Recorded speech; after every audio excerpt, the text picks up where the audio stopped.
start our event. We have Melanie Eversley, journalist here, and Judith Daniel George, who's going to introduce Melanie. But before we start an event, I'm just going to let you know that we're going to have your video cameras off for the length of the event, and we ask you to be muted. We're going to have a question and answer session in the end when we'll ask you to come back with your video cameras. And I just wanted to let you know if there is any disturbances, any problems, we close down the event right away, and we ask you to use the same links that you have received to come back to the event, and we'll continue the event. And then with that, without further ado, over to Judith. Oh, good evening, everybody, and welcome to tonight's event. For those of you who don't know me, I'm Judith Daniel. I am the Vice President of the Hunter College High School Alumni Association Board, and I'm also the Chair of the Diversity Committee. And I am happy to welcome you to tonight's event, which is sponsored by the Diversity Committee in honor of Black History Month. So tonight, I'm introducing Melanie Eversley. She's actually a classmate of mine from Hunter, class of 1979. After Hunter, she attended Oberlin College and then Columbia University Graduate School of Journalism. She's worked, she's a veteran journalist and reported on staff for USA Today, the Detroit Free Press, Atlanta Journal-Constitution, and more, and has served as a commentator on current events for CBS Morning News, National Public Radio, BBC Radio, and CBC Canadian Television, just to name a few. So she's received awards for her work from National Association of Black Journalists and Associated Press Managing Editors of New Jersey. And she's also won the Ethel Payne Fellowship for Reporting from Africa. You know, there's a lot that I could tell you about Melanie. Tonight, we're going to hear about her work with John Lewis and others in regards to civil rights. And I'm sure that she'll give you some more information about herself as she's talking to you about her experiences. So without further ado, here's Melanie Eversley. Thank you, Judy, for that great introduction. And thank you, Aniko.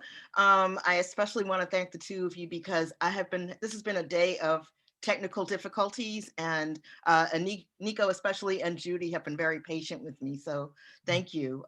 It's an honor to speak to you all.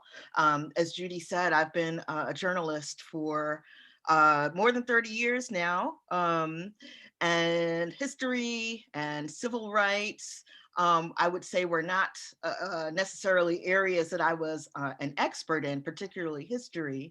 But as my career progressed, I became more and more interested in it.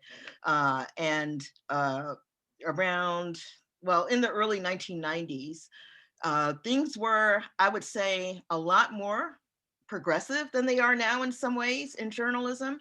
And so a lot of newspapers started looking at having reporters cover race as a beat, as a way to create inclusive coverage. So I was working at the Asbury Park Press at the time in New Jersey, and my editors asked me to undertake that as a beat, undertake race as a beat. And I spoke with some folks who were kind of like trailblazers in that area to get an idea of how to cover it. So there's Dorothy Gilliam, who was the first Black woman reporter at the Washington Post. I believe she was doing it. There was somebody in Seattle, and a couple of other people around the country. I got some ideas from them, started covering race as a beat. And I would say one of the most significant things I learned back then was that Black history wasn't really appreciated as much as it is now. So you would go into certain communities and buildings that you would read about, sites that you could just kind of go find them. They were just kind of living their lives. Their neighbors might not have been aware of the significance. So in a way, it was, not good because a lot of sites weren't being preserved and people weren't being recognized. But for me as a reporter, It was a good thing because I could just kind of go and meet all sorts of people. And it was from that experience that I started kind of feeling a personal connection to history. A lot of the people and the places that I met and saw felt like folks that I knew growing up, or the neighborhoods I went to felt like neighborhoods, that I knew growing up. And it started to kind of hold more significance for me and feel like more than just pages in a book. So once I had been doing this for a while, the Detroit Free Press called and asked if I would cover race for them, and went to Detroit and did that. And it was a wonderful experience in a lot of ways because at the time, Detroit and Chicago were vying for the American city with the largest African-American population. Like one year, one would be 98%, the other one would be 99 or something like that. And I think that dynamic still exists today. But what that meant was that any reporter coming to Detroit, white, Black, Latina, Asian, I mean, you had to know Black history and you had to be familiar with Black culture if you expected to do journalism in Detroit. So because of that large Black population, I covered things like the Million Man March, the NAACP and the Urban League chapters in Detroit were the largest in the country. So a lot of people would kind of come through there to speak. And they, if anybody wanted to tap into the Black community, anybody running for president or anything, they would have to kind of come through Detroit. Came about to cover Washington for the Free Press. So I went to Washington for them. And because of the makeup of Detroit, I was able to continue to cover a lot of civil rights issues that were important to the Free Press on a national level. Met, folks at the White House, John Conyers, some other folks, and I began to see that covering civil rights was a lot like just covering politics, period. There were lots of folks who had various agendas and various ideas about ways to do things, and sometimes they would butt heads. So I did that for about 3 or 4 years. Actually, Aniko, if you want to start to show the slides, you can.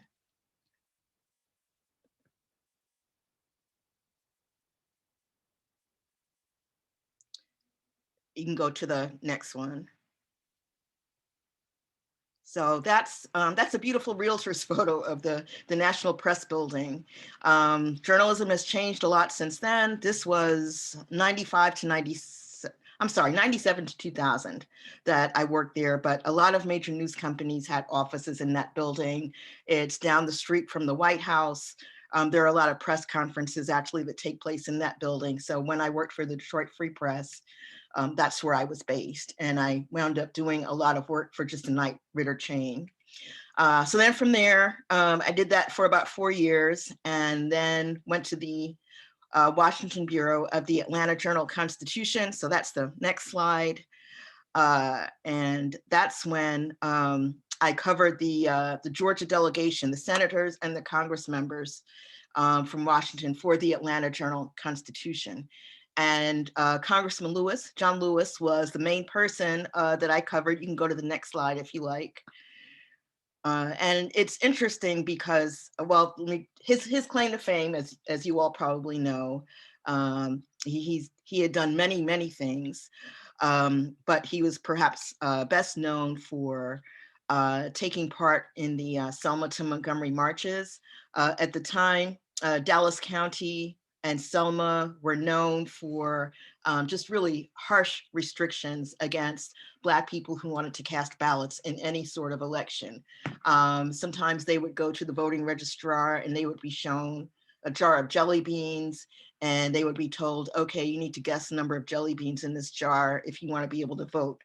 And there were all sorts of things that were happening, particularly in Selma. Selma is a small place, it's a small city. in the middle of Alabama, but it was kind of gaining national attention because of the things that were happening there. So Congressman Lewis, at the time, he was very young. He had been an activist from his student days at Fisk University.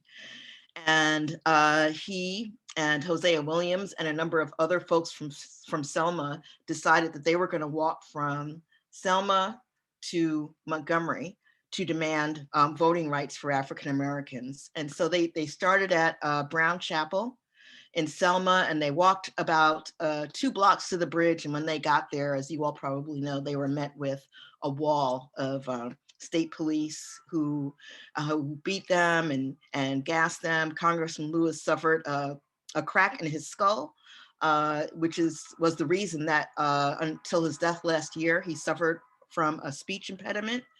So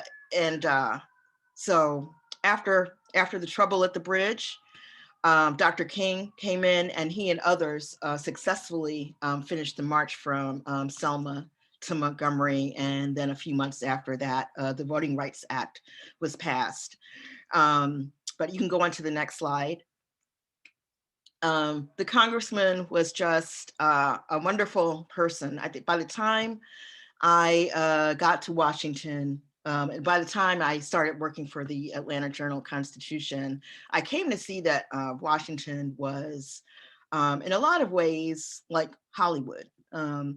There a lot of press conferences were rehearsed. There was a lot of plastic surgery. People often spoke through their spokespeople, but I got to know the congressman as someone who was truly genuine. He really meant what he said and said what he meant. He was a good person. He was somebody whose love just kind of naturally oozed out of him. And that's why you see that wall of awards behind him. He had the same scene. This is his office in Washington. There was the same scene at his office in Atlanta, and at his home. He had a townhouse in Washington and then a home in Atlanta. Same situation. Everybody just loved him, and it was really for me. It was nice to see that there was somebody who was genuine when his mother died. I remember I wanted to bring him a gift. So I brought, it was like a little gift bag with cookies and a prayer book to his office. And he just started like weeping in front of me. And by then I was used to folks who were very rehearsed at press conferences and would read from statements. And it took me aback. And I remember I had this moment where it was like, I started to comfort him. And then this voice in my head said, "You can't touch a US congressman." And I pulled my hand back. And the next day I called him and I apologized for behaving that way. And I said, I just kind of got in my head for a minute there. I'm really sorry, Congressman. And he said, I'm a human being. You don't have to ever feel that way. For me, it was also very valuable to work with someone like that because journalism, just like many other industries, has its issues in terms of inclusion and equal respect. When you get to Washington, there are not that many African Americans there. There are now, but then there really were not.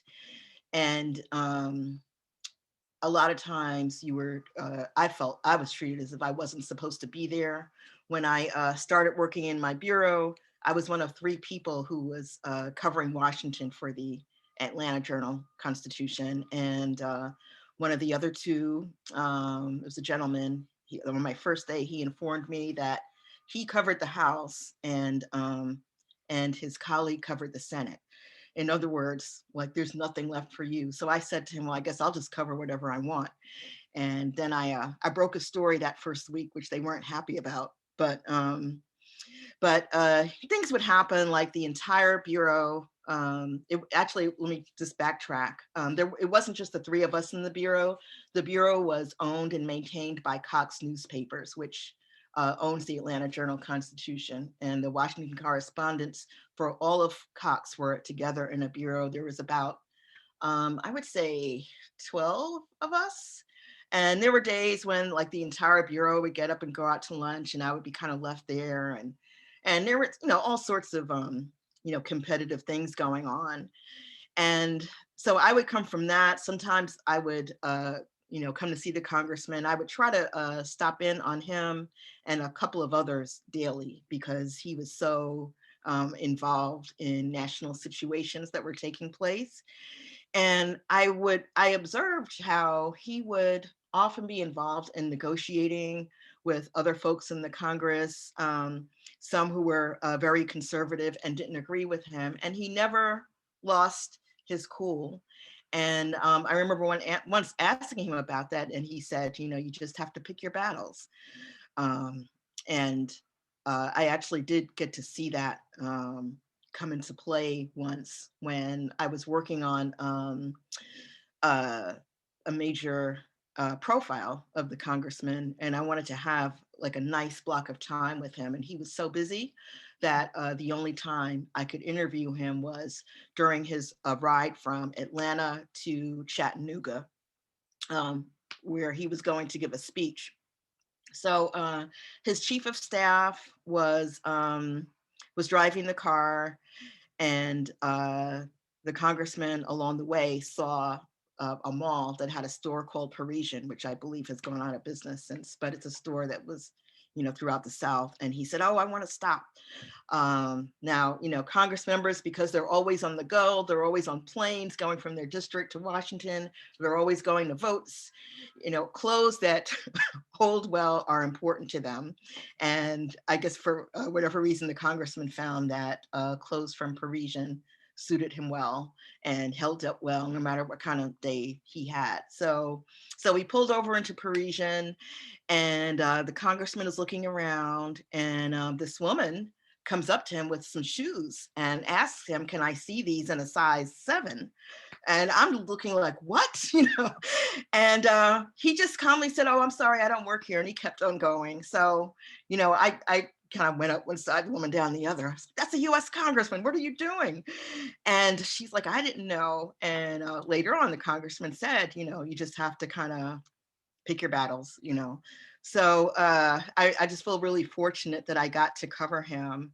And at the time when I was spending a lot of time with him, there were other civil rights leaders who were still alive. He was, I believe he was the last surviving organizer of the March in Washington, even when I was covering him, but there were other folks who were still around and, drawing more attention. And it wasn't until I would say like the last decade or so that people really started to pay attention to him on a national level. So I was really happy to see that.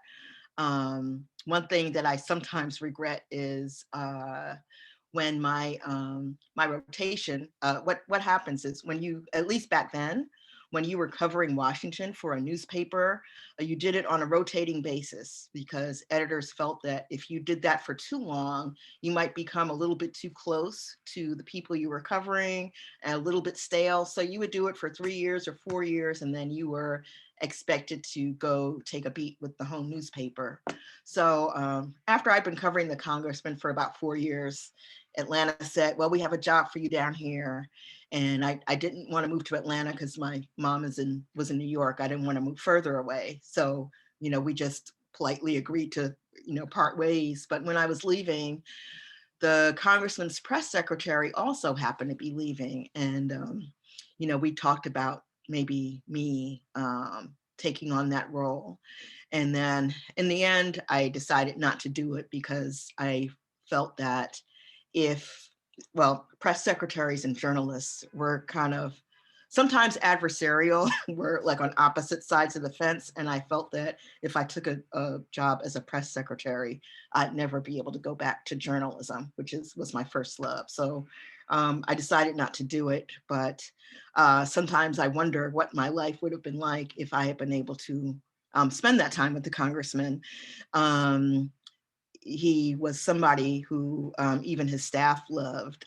Folks tended to stay with him for decades. And in fact, the person who was chief of staff when I was covering him in the early 2000s, and the person who was his scheduler they both were with him until, until the day he died.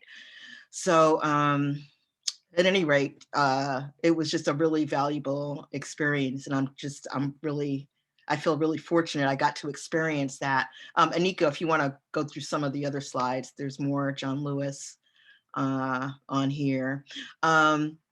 So as you all know, the congressman is probably most well known for crossing the Edmund Pettus Bridge in Selma. And every year he would go back and commemorate what's now called Bloody Sunday, because so many of the marchers were beaten bloody. And what happened for a time was there's a nonprofit in Washington called the Faith and Politics Institute that would seek to bring together the clergy and lawmakers to kind of steer them both in the direction of doing good things through politics. So every other year, the congressman would work with the Faith and Politics Institute. He and another congress member named Amo Houghton, whose family owned Corning Glass, they would get together and host this pilgrimage, and Congress members and other folks would come, and they would get like a tour of civil rights sites in the South, including 16th Street Baptist Church in Birmingham and Dr. King's Church in Montgomery and some other places. And then the weekend would end in Selma, and the congressman would kind of walk everybody through what his experience was. So as you can see, over the years, the Selma became a bigger and bigger and bigger event. I covered it, I think, about 3 or 4 times. And I tried to make a point of kind of avoiding the more well-known people and looking for people who really were from Selma to actually have them tell their stories. So Aniko, if you can go forward a little bit. That's another thing I want to mention. Unfortunately, a lot of this happened before cell phones were common, definitely before iPhones. So in a lot of cases, I don't even have photos of things that happened. When you're covering a lawmaker, you are not really supposed to get too close with them. So I really have very few photos of the congressman and myself. And the photos I do have, a lot of them are taken by a good old flip phone. This is from Selma also. And the gentleman in the red tie, that's Michael Collins, his chief of staff, who was always with him. You can go on to the next photo. So this gentleman, I mentioned that whenever I went to Selma, I would try to look for people who really had been part of the civil rights movement, who hadn't really gotten a lot of notoriety. One year, when the march across the bridge was about to happen, I noticed a couple of well-known people kind of drive to the front of the march, get out of their limos, and then march for the cameras. And then as soon as the march was over, they got back in their limos and went back to the airport. I said, I don't want to really cover that because that's not what this is about. So this gentleman is George Sally. One year when I was just kind of making a point of covering the folks from Selma, I turned around and he was right there next to me. And he was just very resolute, wearing his Sunday's best. And I walked across the bridge with him. He had been doing it from day one.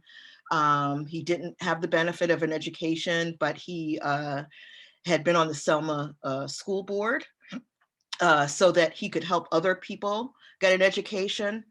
And he was at the bridge every year. I would go back sometimes and kind of look him up. I hesitate to do that now because he would be 92 by now, and I just would be so hurt to know, that he might not be with us anymore. But that's one of the faces of Selma. You can go on to the next one. And so this, the congressman was my guest one year at the White House Correspondents' Dinner. And it's kind of funny because my paper had a new editor who has since written a book about the civil rights movement.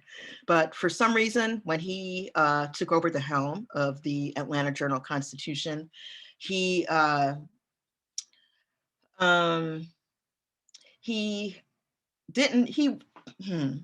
how can I say this? He just wasn't necessarily kind to those of us who had been covering civil rights for a long time.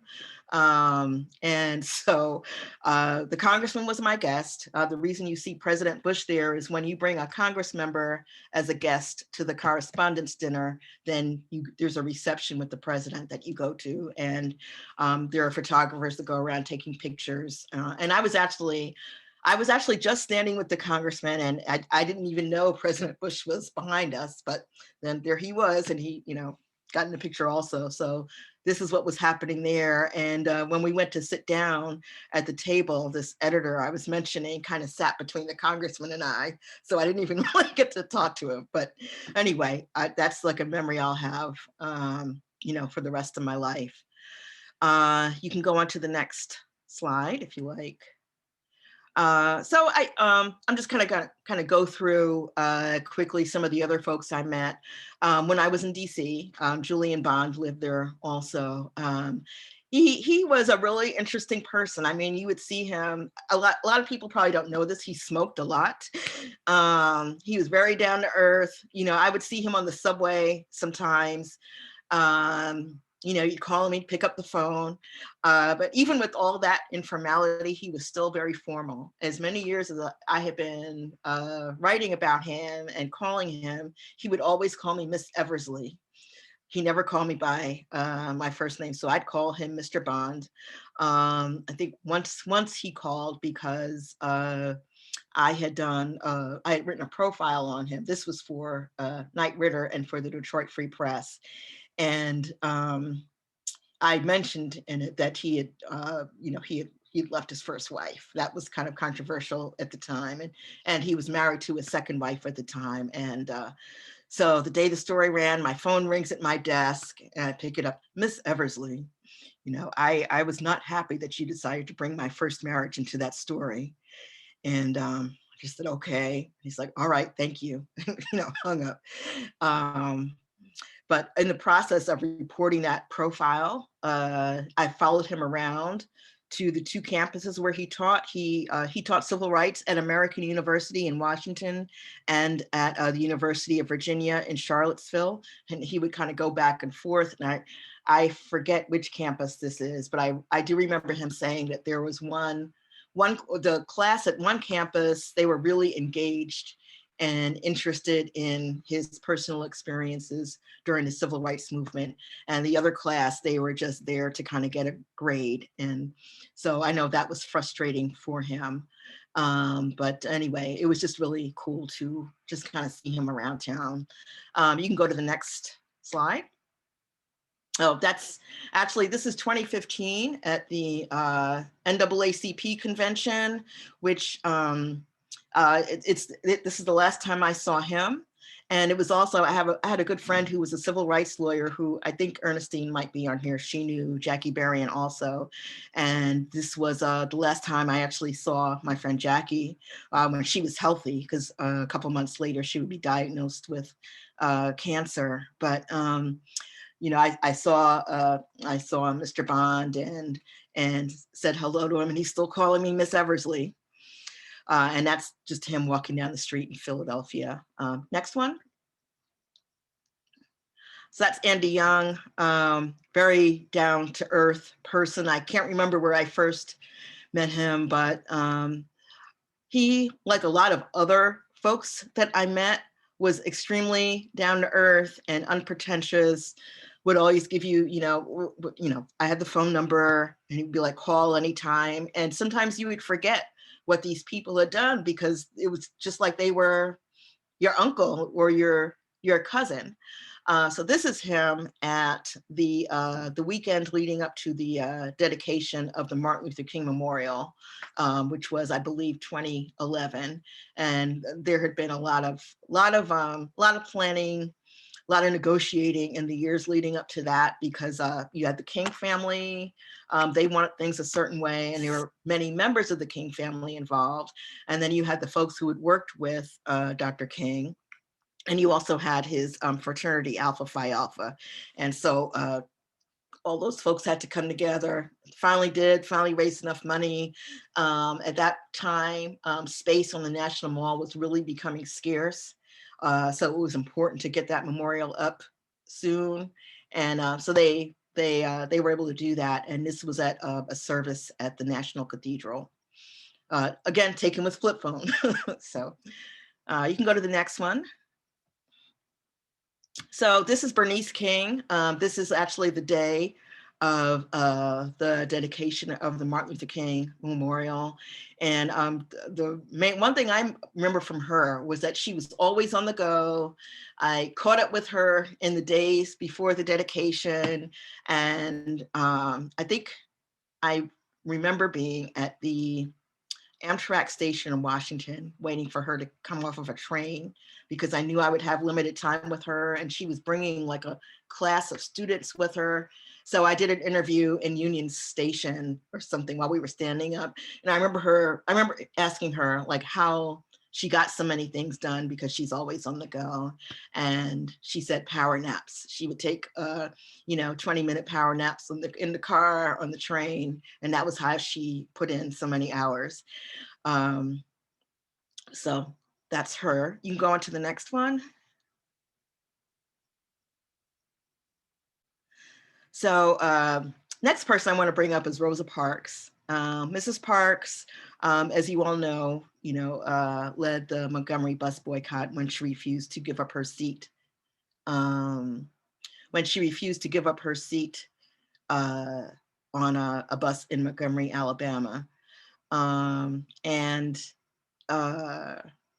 Then after the Montgomery bus boycott was over, she lost her job as a seamstress. And so she and her husband moved to Detroit, where she had a brother. And that was in, I want to say 57. Then her husband died in 77, and she went to live with a cousin. So at that point, Mrs. Parks was a sought after speaker. And she made appearances around the country. And her cousin, it was a woman named Elaine, whose last name I forget. This woman was her manager.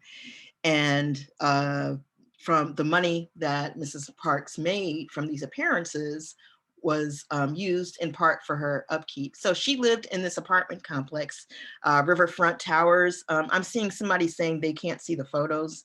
I don't know. I hope photo people can see them. But at any rate, this is the apartment complex where she lived. And she was there, when I worked at the Detroit Free Press, and I just kind of got a kick out of it because I had a couple of work colleagues who also lived in that building. And, I would ask them, well, so did you see Rosa Parks in the elevator? I just thought it was just so cool that they lived in the same building as Rosa Parks. This woman, Elaine, was very protective of Mrs. Parks, as you can imagine, as you can probably understand. So as a result, a lot of us were never able to speak with her. Even if you called, this woman would answer the phone and she would just say, we'll get back to you. So if you go to the next photo, I'm going to show you something. So Mrs. Parks, would speak around the country or just travel around the country to receive different awards.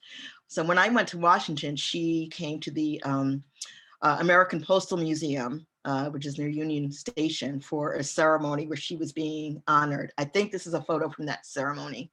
There was this moment where the actual formal program was over, and I saw that Mrs. Parks and her manager / cousin were leaving. And I just followed them. And I guess the manager must have had to go do something else. So I had this moment where it was like, I didn't know how long I had, but I sat down next to Mrs. Parks. And I think I might have had the time to just say, how are you doing? And she was like, fine. And then the manager was back and was like, okay, that's enough. But I can say I actually got to speak with Rosa Parks. So that was really cool. Next photo. So this is a memorial to a woman named Viola Liuzzo. Viola Liuzzo was a white Detroit housewife who sympathized with what John Lewis and others were doing in Alabama to gain voting rights for African Americans. And so when the Selma to Montgomery March was planned, she she just got in her Pontiac or whatever she was driving at the time. This is 1965. And she drove down to Alabama. I don't know what she told her husband, but anyway, she drove down to Alabama and she volunteered. And when Dr. King came back to actually carry out the march, there was a lot of back and forth between Selma and Montgomery that had to happen. I think the two cities are like 80 miles away. And so she volunteered to do that. And during one of those trips late at night, she was murdered by the KKK.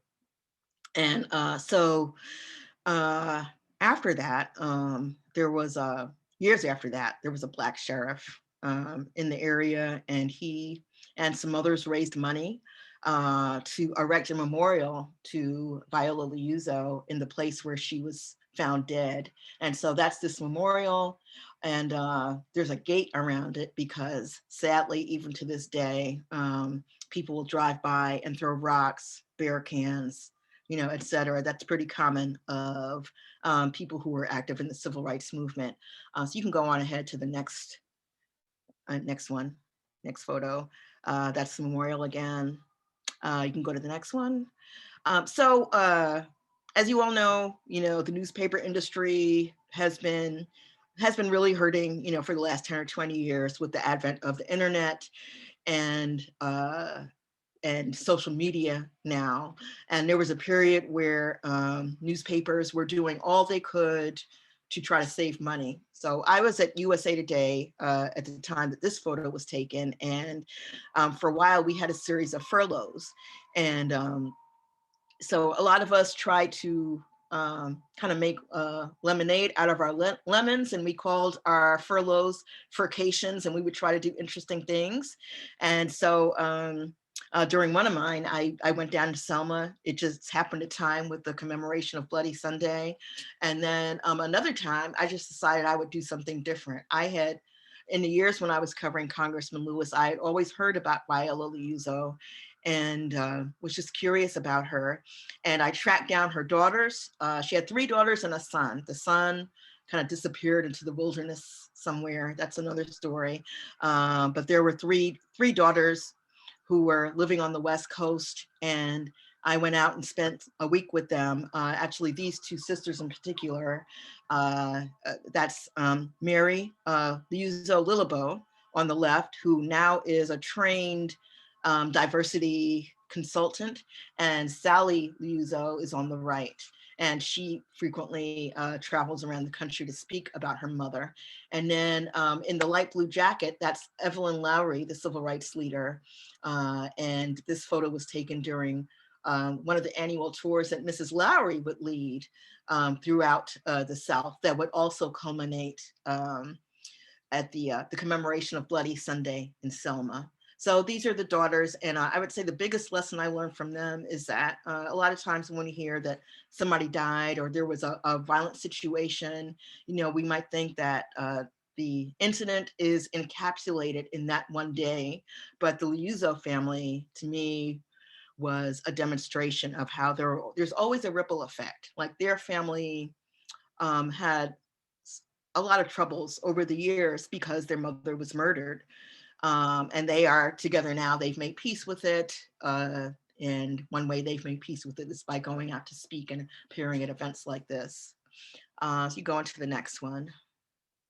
And that's Mary Liuzzo Lillebo on the right. And she is with, and I cannot remember this woman's name, but she is the widow of the Black sheriff who in that area, who raised the money to build the fence around the Liuzzo monument. And she and Mary got to be friends over the years. You can go on. You can keep going. I know my time is getting short now. So this is just another one of the times I went to Selma this particular year. Every year, you never knew who was going to show up. This particular year, Winnie Mandela came. And that's her on the right, and that's Jesse Jackson on the left. And it wasn't until a couple of years later I looked at my photos and I noticed the gentleman behind Mrs. Mandela. And in every photo he's looking like that. I don't know if he's Secret Service or what, but at any rate, I didn't get to really meet you can just stop it there. But I didn't get to really meet Mrs. Mandela, but Jesse Jackson over the years, when he was off camera, he was always a lot of fun. And I've run into him a lot of times. I don't know if he ever recognized me, but he would always be like, who's this little thing? You know, and he would crack some jokes and stuff. So he's been a lot of fun. And sadly, he's having health problems, and he works through a spokesman / press representative.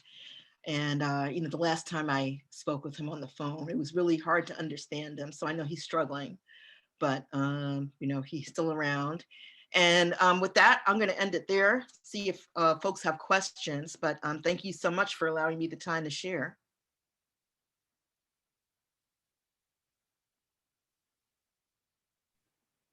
Okay, there is a question in the discussion already while we wait for people. So you can come back with your video cameras, and then you can raise your hand if you have a question.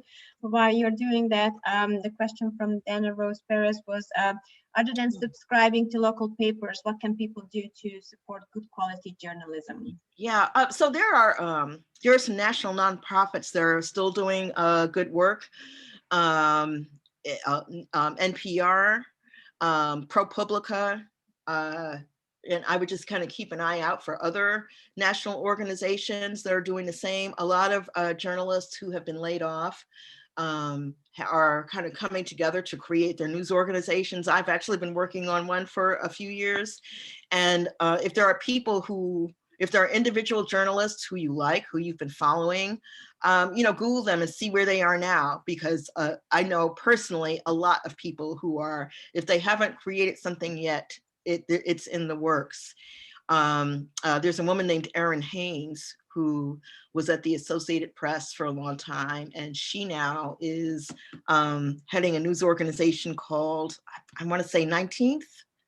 You can Google her, Erin Haynes, and she's doing some wonderful work. It's a nonprofit newsroom, and she just secured the first interview, the first sit-down interview with the vice president.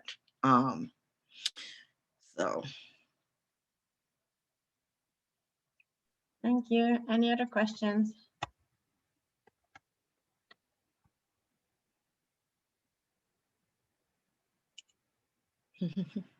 No questions? I sent you one last week. Oh, there were two that you sent me, Nico. Can you repeat it, please? I'm sorry. I wanted to know who you most enjoyed talking to, but I think from your talk, you've already answered my question. It sounds like you like John Lewis the best. Yeah, I mean, he was the person I got to know the best because, you know, I found when I got to Washington, there were a lot of people who kind of quickly fell into this pattern of, okay, I'm working on a story about this legislation. I want to know how far it's gone. So I'm going to call this committee and I need a quote from this one and that one. They get on the phone, they do everything from their desk. I mean, I knew somebody who would watch C-SPAN, and I was like, well, why, you know, you're in Washington, why would you just watch C-SPAN? Just go, you know.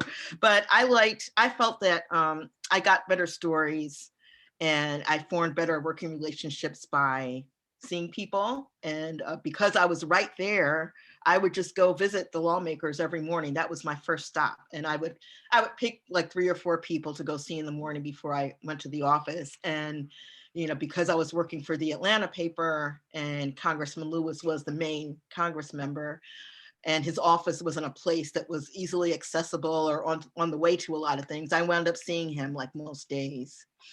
So I just got to know him better than the others. I'm sure there were other very nice folks there, but you know, got to know him really well, more than the others, and his staff.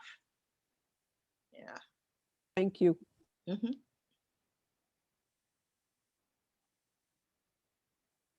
Anyone else?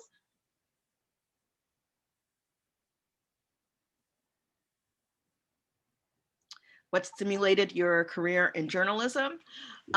So I grew up in a household where my family, not just my parents, but even my extended family, they would always get into these heated debates over local politics and what was going on in the news. So I was always interested in what was happening around me. I always liked to read. I always liked to write. And my parents were both involved in social services and social work. So I always had an interest in kind of going out and doing something that involved meeting people and trying to help people. And I would say it wasn't until high school that I decided that journalism would probably be the thing that would bring all of those things together. And I have to say, Mr. Mac, somebody said, did Hunter make a difference? Actually, I was about to get to that. Not professor, Mr. McNeil, who taught journalism, was somebody who I really loved. And he stimulated my interest in journalism. Everything I wrote, he was really just super excited about it and was always very encouraging. And he kind of pushed me to think outside the box to find people to interview. So I would say, yes, Hunter made a difference there, in terms of just journalism, period. And also, I found later in life, when I went out into the working world, I thought it was normal to speak up. So there were things that I did that I didn't realize other people weren't doing, such as if there was a headline that bothered me, I would go to the managing editor and say, I don't think this headline's working. It's kind of racist, whatever. And it wasn't until I'd been in the industry a few years, I realized that's not something that a lot of people do. I think Hunter kind of gave me that feeling that that's what you're supposed to do, So yes.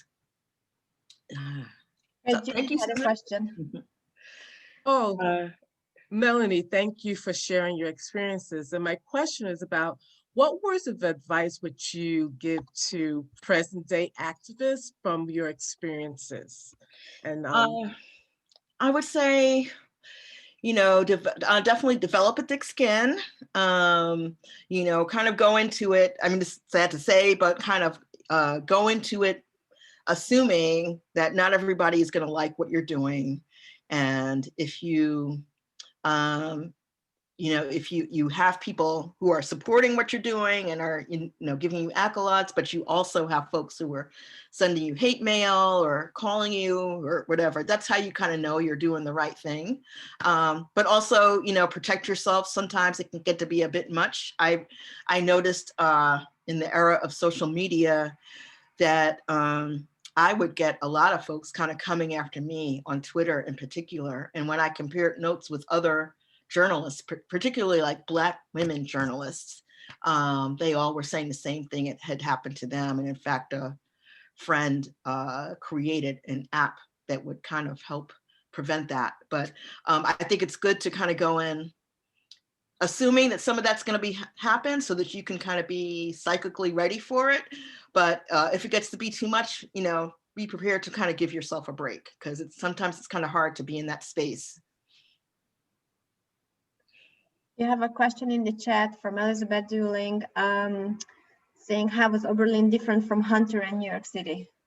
Oh gosh, that's a good question.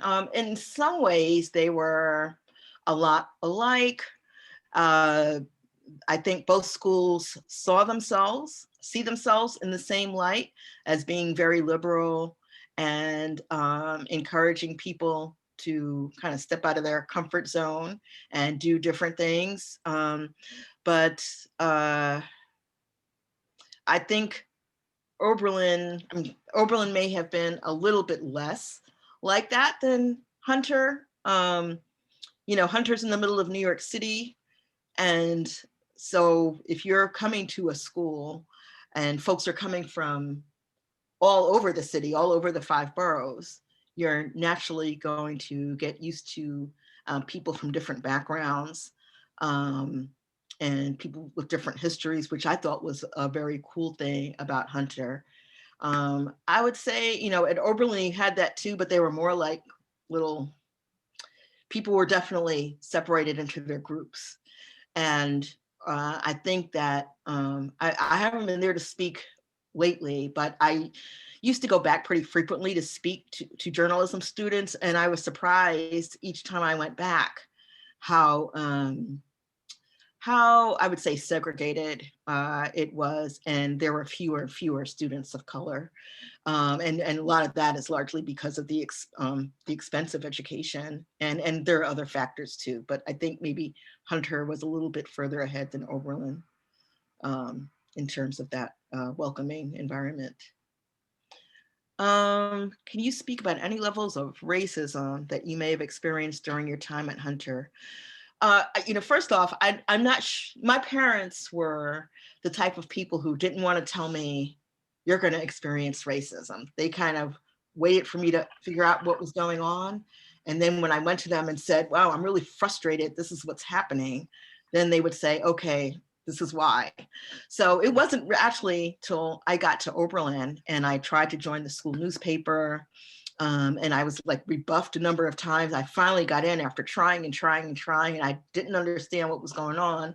And then once I was on the staff, the managing editor, who was also a student, would sort of just assign me like these little stories and stuff. And I had never encountered anything like that. And so, or at least that I knew of. So during my first break, I went home and I said to my father, this is what's happening. And he was like, okay, I knew this day was going to come. So we had like the talk, but there were things that happened at Hunter that I now realize were not cool. But at the time, I just didn't realize it. Like I had, there's one teacher in particular I remember, and I was in a class, it was a language class with two other friends. And, all three of us used to cut up, equally, sometimes we were focused, sometimes not so much, and it felt like I would always be the one to get kind of called out. And, the teacher always assumed that I wouldn't know the answer, or he would do things to like make fun of me. And I'm like, but, they were doing the same thing. Like, how come, why are they being treated differently? And one of them was actually kind of held up as a star student. But at the time, I just knew I didn't really like that teacher. I didn't really get it. I also had an English teacher. I think I was in AP English, and this woman would definitely like single me out. I mean, every time I tried to answer a question, I may have been the only African-American in the class, or maybe one of like 2 or 3. And every time I answered a question, she would kind of ridicule me and stuff. And again, I just decided that, okay, she just doesn't like me and I don't like her. But it wasn't until years later I put 2 and 2 together. It's like, okay, I was treated a lot differently than these folks. Or sometimes it came in terms of, like, I grew up in a household where my parents pushed me to do well, and I knew I was going to go to college. But I don't think that, I'm not sure the guidance office pushed people equally to go on and do different things, or go to good schools, or pursue challenging careers. So it was really important to kind of have that within yourself. Do you have any special memories of Hunter? Gosh, I have like a lot of special memories of Hunter. And I can't think of one specifically, but I do remember, graduation day being like bawling, because I was gonna just miss everybody so much. It was really cool to be different. And I don't know about other folks, I felt like I kind of came, when I got to Hunter, I came from this place where it was like I was the odd person out. Came from an elementary school where it's like I didn't even have to study. I would just get A's all the time. And, I was the nerd, et cetera. When I got to Hunter, there were other people who were kind of like that. And, it felt comfortable.